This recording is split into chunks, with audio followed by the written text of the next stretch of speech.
Welcome to lecture for research methods. We'll be talking about generating and refining research hypothesis.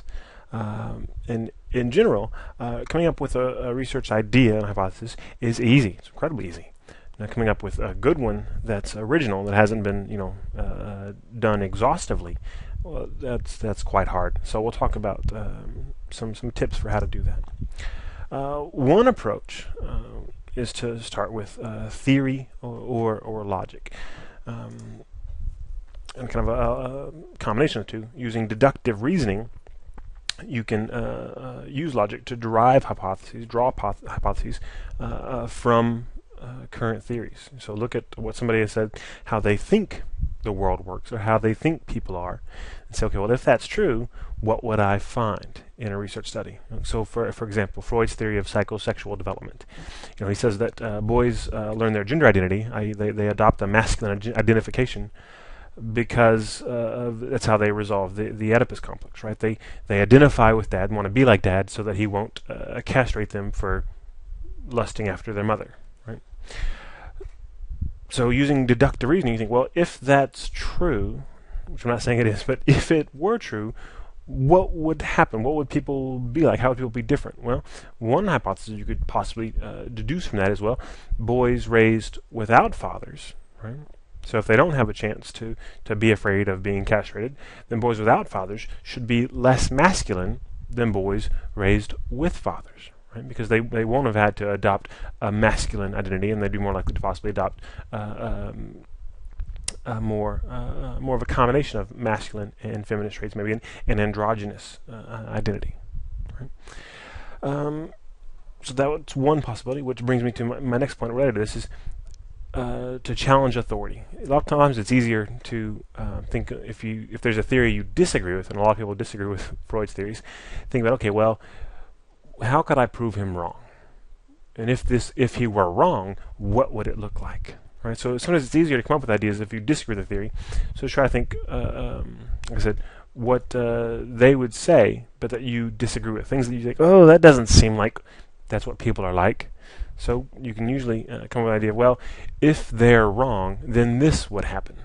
Right? So you can come up with a test of a theory to support a theory, or you can come up with a test of a theory that challenges that theory. And for me, at least, those are often even easier. You can also use inductive reasoning, right? Creating hypotheses from observations. So if you notice some pattern of human behavior that maybe hasn't been accounted for with an established theory, you might be able to come up with an idea from that. For example, maybe say you go on a few dates with people that you met online. You're into that sort of thing. And you find that each one of them is a huge Doctor Who fan. Right? And you might theorize that people who participate in online dating programs all love science fiction shows. Right?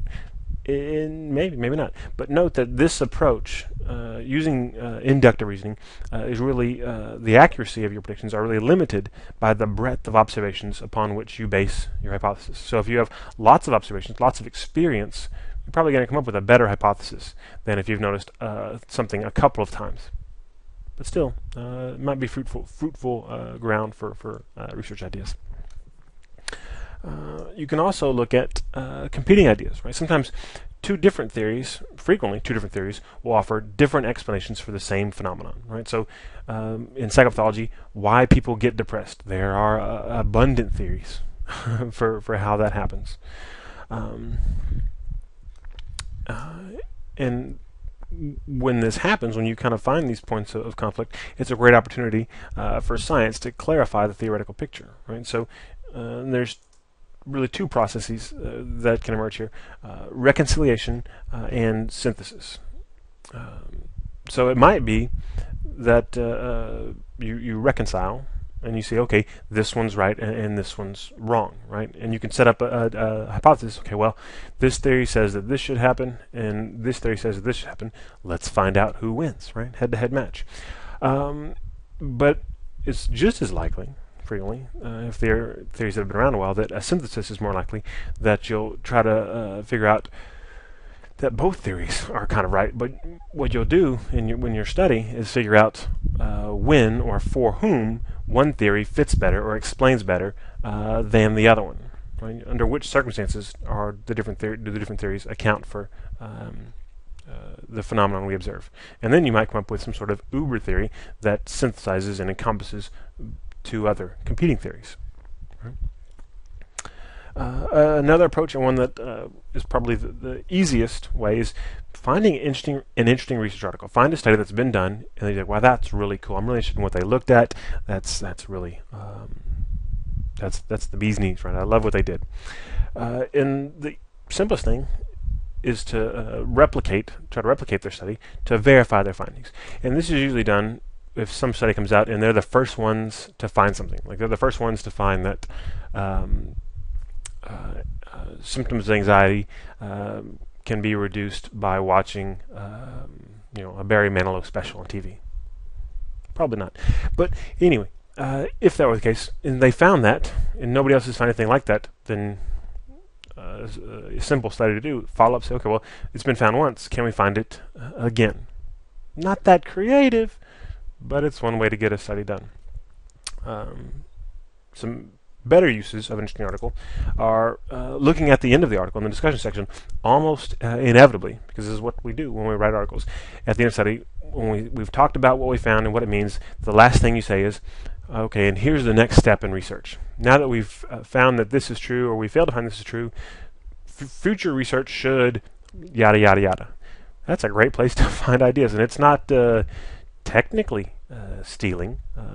People say, "Oh, the next research should be this." They didn't call dibs on it. They don't have exclusive rights to do that research. So yeah, you can do the research that they suggested, because they may or may not be able to get around to have the resources to take that next step. And it's up to other members of the scientific community to follow through with what they've perhaps pointed out. And it would be good to cite them, probably an introduction somewhere. So-and-so suggested that the next step in research was to do this. The current study will, so you give them credit for pointing out the idea, but you can still conduct the study on your own and have ownership of the actual study you do. But those kind of author suggestions at the end in the discussion section of a good article, great place to find ideas.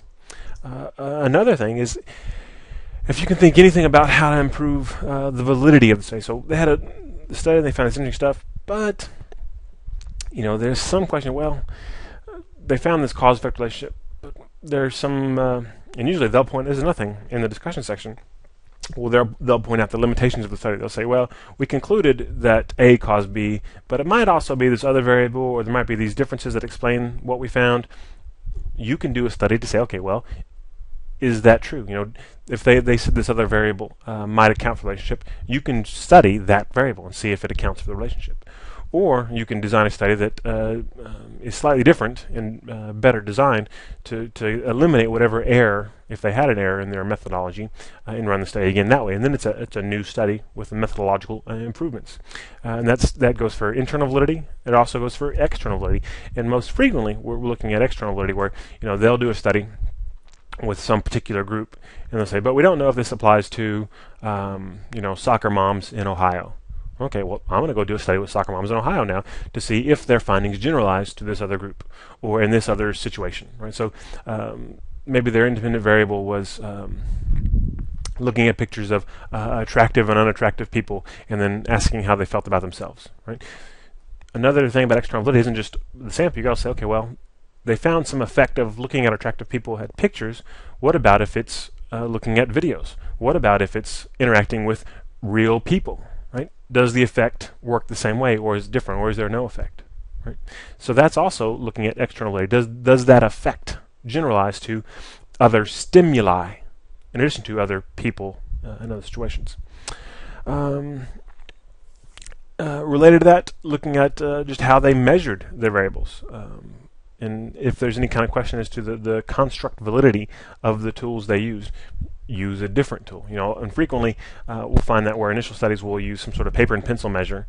And we go, okay, well, how well does that paper and pencil measure really reflect this construct about psychopathology? Now I'm going to go back and I'm going to do maybe more in-depth measurement, a combination of clinical interviews, paper and pencil stuff, and maybe some physiological measures if they're relevant, and see if the effect is shown with these different ways of measuring that same construct. Right?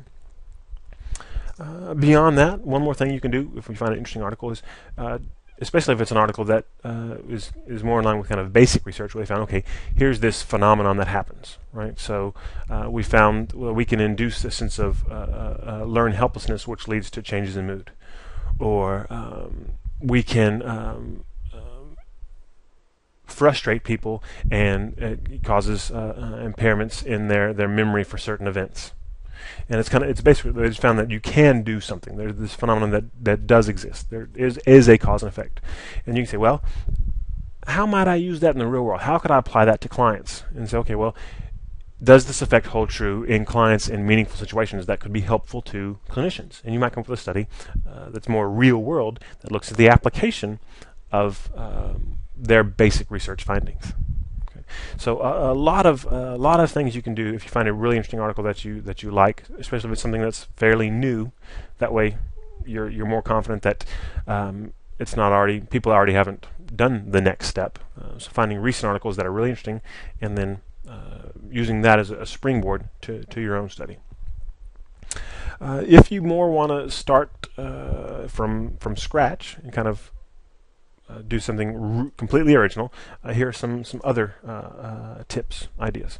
One would be to play with ideas, and this is a broad category. A couple things in this. One thing within playing with ideas is to select and apply metaphors. Many of you are counselors in training, and so you're probably pretty comfortable thinking metaphorically. It's part of the history of counseling. It's part of what we do. Right? A long history of using metaphors in therapy to help clients understand complex concepts. Right? So if you're interested in some phenomenon, some pattern of behavior, and you can think of a metaphor that reflects the concepts involved, that can be a source of ideas if you start thinking about possible extensions of the metaphor. For example, if you think about depression being like, it's like carrying a heavy anchor while trying to swim across the sea of life. So if that's kind of a metaphor for understanding depression, you can then start thinking about the components of it. Okay, well, what is the anchor? Okay, well, maybe the anchor is negative thinking. And then the question is, that occurs to me is, well, why don't they let go of the anchor? So maybe the anchor serves some purpose, right? And again, going back to the metaphor now, well, an anchor provides stability in a storm, right? So maybe negative thinking is used to protect oneself from the storm, whatever the storm is metaphorically. So maybe if people expect the worst, then when it happens, it won't be so bad, right? So now we're getting toward a researchable topic. Do people with depression experience anxiety when you talk about changing their negative cognitions? Because that would be taking away their safe anchor. So if you're doing any kind of cognitive behavioral therapy, where you're trying to challenge those cognitions, will challenging their way of dealing with the world cause anxiety? And maybe, right? So there's a hypothesis, a research theory idea that you've come up with, starting with just a metaphor about one way to think about depression. Another approach that for some people that are really more visually oriented is to try to represent ideas graphically, right? So an example here, I think about there's some relationship between study time and academic success. So I draw these, out on a board, and you make this arrow. Okay, so there's this relationship, and I think, okay, well, maybe something else moderates, or mediates. Moderates or mediates that relationship. Maybe study method. So maybe how much you study leads to academic success, but it depends on it leads to success only if you're using appropriate study methods. In this case, study method is a moderator variable, right? It moderates the relationship between two other variables. So if you study a lot and you're using quality study methods, whatever those are, it will lead to academic success. However, if you study a lot and you're using really crappy methods, then it's not going to lead to academic success, right? I can keep going and say, okay, what about maybe not moderator, maybe think about some sort of mediating effect. So again, instead of this arrow between the two with something coming up, we think about some variable in between the two that the study time affects some variable, which then affects another variable. And when that happens, we have a mediator, right? Confidence maybe mediates the relationship. So people who study more become more confident about the ability to do well, and because of that confidence, they do well on academics, on measures of academic knowledge and performance. Right? That's just one example of representing ideas graphically. Another thing you might do is those kind of web graphs where you have just a concept and you start drawing lines out from that concept and think about all the other concepts that are related to it and start thinking about these interrelationships.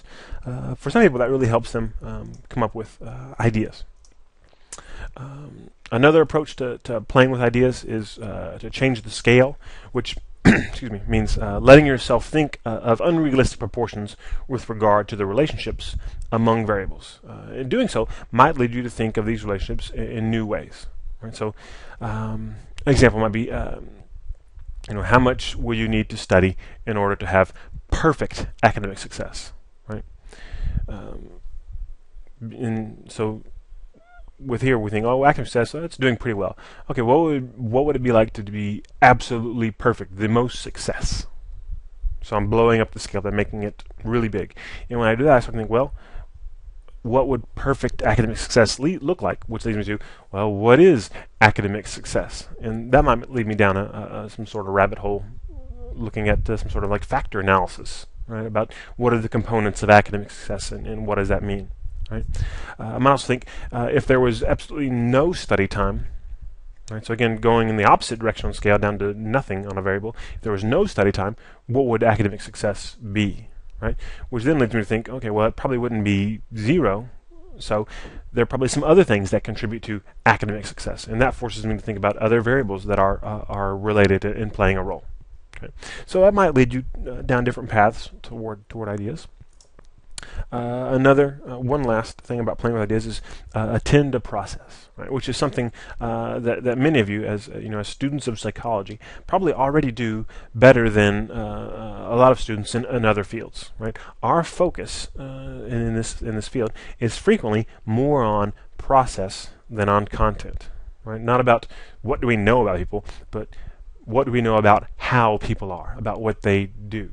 Right? Everything is always fluid and in motion, and there are very few static facts about psychology. It's a lot about how things work. So, attending the process, one way to really kind of push this and get toward doing this is to talk about some of your concepts as verbs. Right? So, some of the nouns as if they were verbs. So, instead of trying to think about what leads to academic success, which is a state of being, think about what leads to academic succeeding. Right? So change success into succeeding, which reminds us that success is not a final state, it's not some endpoint, which may lead me to thinking about a research question related to how succeeding at one point in time influences succeeding at later points in time. Right? So it just kind of opens up different windows, different doors to other avenues of research. Okay. Another approach to again coming up with new ideas would be to consider context. A couple things here. Placing specific problems in a large domain. This is about thinking about a broader context might help you realize areas that haven't been addressed in the research literature yet. For example, relationship between studying and academic success. And you probably start off thinking about this in a particular school.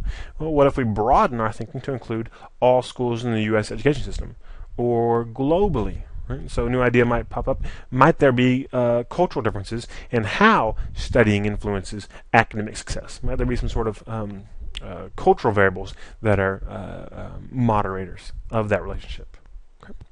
And you get there from, again, expanding the context and thinking about large domains. Another idea, another approach is to make comparisons outside the problem domain. So beyond broadening our scope, we can also look in different areas. Right? So thinking about studying and academic success. So thinking beyond a school setting.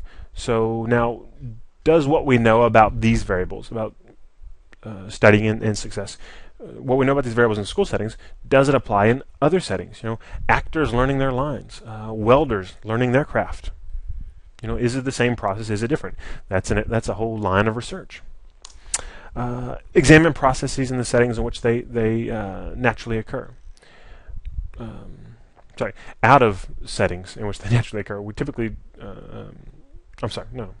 in, in settings in which they naturally occur. So this is about getting out of the lab. When we do that, we often sacrifice some internal validity, but we may be promoting external validity, and in particular, one aspect of external validity, we talk about ecological validity. So if I'm looking at how students study, rather than having people come into a lab setting and memorize some list of words and have to study some set curriculum, going to Starbucks or the library and watching students study, doing naturalistic observation. There might be some ideas you'll discover doing that. So looking where things actually are, and then actually conducting the study in more naturalistic settings might lead to new ideas. Considering the practical implications of research, which we've already talked about a little bit, about applying basic research. For example, doing research on how differences in ambient light affect information processing. I mean, there's probably some cognitive scientists that do that, and they look at, okay, if the light is this dark or this bright, how does that affect how information is processed? And then you say, well, that's interesting.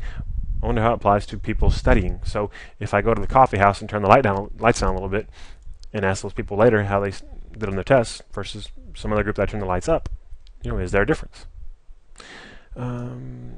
Probing library resources, which again kind of goes to what we talked about, finding a good article, but also just going to the databases and reading over lots of articles, seeing what's been done, will help you. Oftentimes will trigger an idea. Just reading titles of articles. Sometimes that will trigger an idea. Or reading through some of the abstracts. You have to read an entire article often to come up with an idea. Just reading one thing, you go, oh, they found this. I wonder if it's true with these people, or in this way. Or I don't think that's true. I think this other thing is a better explanation of what they found. Right? So reading research really helps you come up with more ideas. Another approach similar to playing with ideas is to probe and tinker with assumptions, including exposing hidden assumptions. Most of the things that we know, or that we think we know, are based on assumptions that we just kind of gloss over, right? And sometimes it's helpful to try to identify what these assumptions are, because a new research idea might involve examining how or when those assumptions are true and when maybe they're not true, right? So basically there's often an example, a belief that studying leads to greater success, right? That assumes that measures of academic success reflect learning. And, does your grade always indicate how much you learned in the class? From most students I've talked to, no, typically not. There are other variables that play a role. And so that might lead you to, well, what are those variables? How strong are they? How much variance can they explain? So in terms of when people who have different grades, how much of that difference can be explained by differences in these other variables? Okay. Another approach is to make the opposite assumption, right? So this is basically challenging existing assumptions and subjecting them to empirical evaluation, right? If we assume that academic success is a good thing, well, what does that mean? What are the good things that we want to happen? So do people who get higher grades make more money than people who get lower grades? Do people that make higher grades report greater happiness than people who get lower grades? I don't know. Maybe oftentimes people assume generally they're beneficial effects of something, but maybe there's some things that aren't so good, or at certain levels it stops being beneficial and starts being harmful in some ways. Okay. Simultaneously doubt and trust the same assumption. This is kind of a tricky one. Usually involves assuming that a theory is generally true, but understanding that there may be instances where it's not true, which kind of goes back to what we just talked about, that, okay, maybe studying is generally good, but sometimes harmful. So I simultaneously trust that it's true, but then also doubt pieces of it. It's generally good, but sometimes harmful. When might it be harmful? Okay. Last kind of approach to talk about in terms of coming up with ideas would be when trying to clarify and systematize a conceptual framework. This involves a couple things. Scrutinizing the meanings of key concepts. So this is going to kind of your construct validity stuff. Typically, you're working with some set of terms. Think about what these words mean, and maybe even where they come from. For example, aggression. If you're studying aggression, And you say, I want to do something on aggression. I don't know what. Well, go to the word Latin root a, meaning to or toward, gradus, meaning step. So aggression is basically kind of step toward, right? So step to someone, which is in our current cultural parlance. So aggression is about this forward movement towards someone, which might lead me to a question: can you be aggressive by withdrawing from someone? Which leads to maybe research on passive aggressiveness. Right? And kind of what does that mean? Might lead you down that rabbit hole to some idea. Specifying relationships among concepts. Some overlap here probably with what we talked about before regarding graphical representation of ideas. Basically charting out all the variables you're interested in and then identifying how they relate to one another. So just get a big whiteboard, chalkboard, write all the variables down, and then start drawing arrows. And keeping in mind that arrows don't have to go one way. They can go two ways. A can affect B and B can affect A, or there can be some sort of feedback loop. So trying to think about what all these different relationships are may lead you to some new idea. And then for those of you who are really ambitious about coming up with a new idea, one approach is to write a concept paper. And it seems that the act of writing engages parts of your brain, systems in your brain that are not activated in the same way when you're simply thinking about a problem. Right? There's something just unique about writing, and we have research to back that up for a variety of things, including writing about traumatic events. Right? There's something different about writing. Sometimes the process of writing about a topic will lead you to think about it in a new or different way. I see this a lot, actually, when students decide to change topics after they've started writing a paper. This is one reason I think it's a really good idea to make as solid an outline for a paper as early as possible, because you can kind of start laying out your ideas and seeing how they fit together, and then you can get a feel for, does it make sense? Do you think there's enough there? Do you feel like you're going in the right direction? And sometimes you can't get that until you start putting pen to paper, fingers to keyboard. Okay. So once you've come up with some idea, I kind of want to research this thing. Now you have to move from a research idea to a hypothesis, right? An hypothesis, we've talked before, is just a testable prediction about some relationship between variables. And your hypothesis should have a couple of characteristics. One, it should be testable, obviously. No point in having a hypothesis that can't be tested empirically. It might be cool for a philosophy course, but in science, things have to be subjected to a rigorous test, evaluation of whether or not it's true or not. And to be able to evaluate two things help.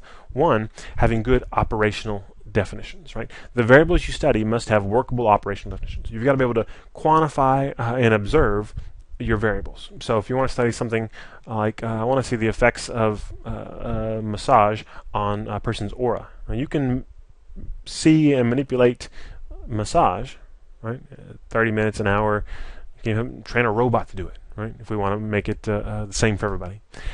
But we can't measure a person's aura, right? You could hire maybe a psychic or somebody who says that they can see people's auras, but if it's not verifiable by an outside source, then it's not objective, and it's not scientific in terms of a scientific operational definition. Although now that I think about it, that's actually an interesting study to see. We could actually test whether or not people can see auras. If they say that a massage does affect auras, have somebody grade people's auras who've had massage and who haven't, but don't tell them who's had a massage and who hasn't. We can see if they're more accurate than chance. I don't know. See all kinds of ways to come up with ideas. But generally, we want operational definitions, things that we can observe and that we can measure. Okay. The other thing is to have specific expectations rather than a vague statement, right? You say, my hypothesis is that therapy will have an effect. Okay, well that's kind of hard to disprove because if you run the study and there's no difference in some symptom measure, you say, oh yeah, they didn't have a difference there, but there was still an effect. I could see it in their eyes. Or people told me that they felt better about it later. Well, you have to specify, exactly what effect you're looking for, rather than saying, oh, there'll be an effect, and well, we'll see what it is.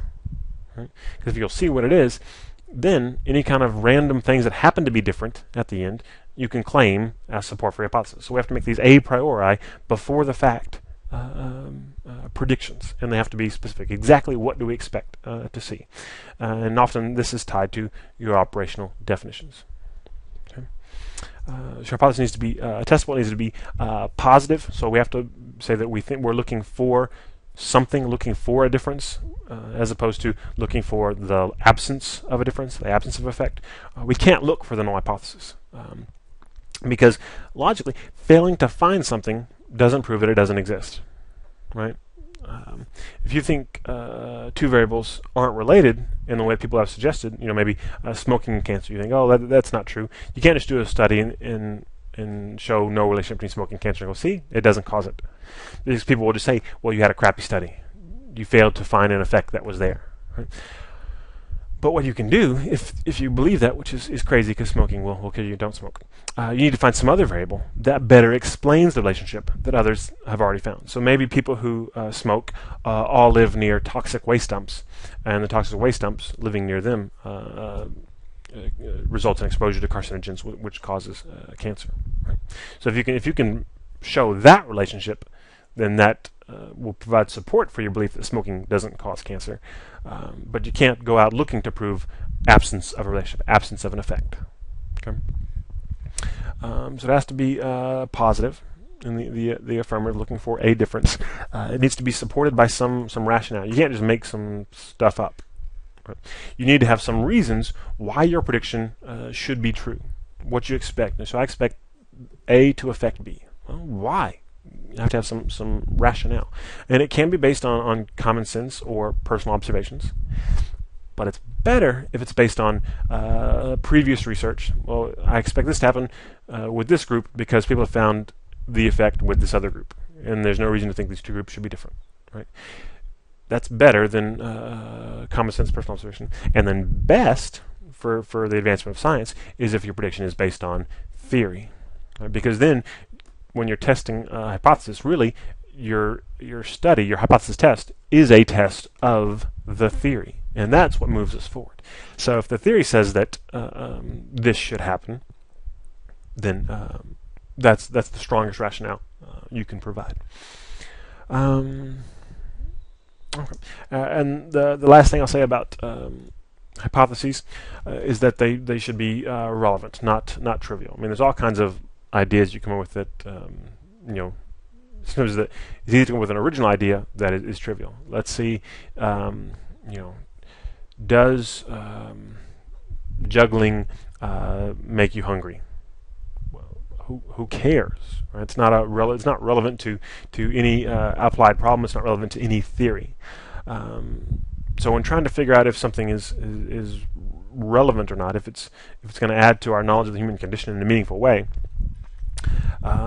you want to think about, well, if my hypothesis was supported, if I found what I was looking for, what would people do differently? Right? If nothing, it may not be relevant. Or what impact would the findings have on existing theories? If no impact, then probably not relevant, probably no real reason to do the study, right? Okay. So, summing up. When trying to come up with an idea and form a hypothesis, I put here, find your passion. Choose a topic you care about. It'll make it much easier to spend the time working on a project that you need to spend to do it well if it's something interesting rather than something, well, it's kind of dumb, but it'd be easy. Well, you'd be surprised how some easy things aren't so easy if you find them boring. Think and don't think. Don't try to sit down and come up with an idea in one sitting. Right? So think about it for a while, and then stop. Go do something else. This is why I say think for a while and then don't think.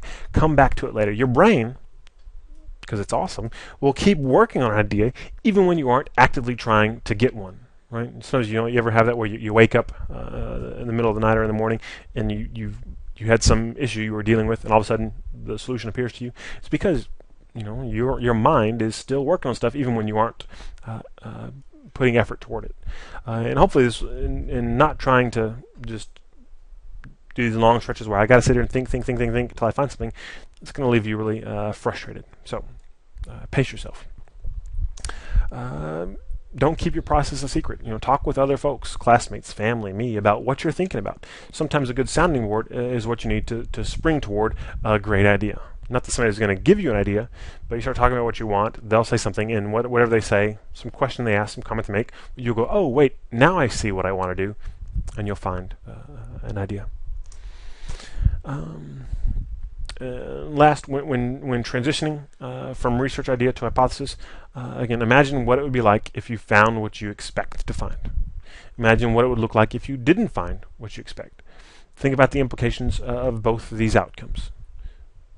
And so thinking toward the end of a study sometimes helps you back up and say, okay, well, no, that's not a good beginning. That's not a good idea. Or maybe, okay, that is a good idea. And it also may help you identify further supports for your rationale for your hypothesis. Okay. Okay, that's all for now. Take care.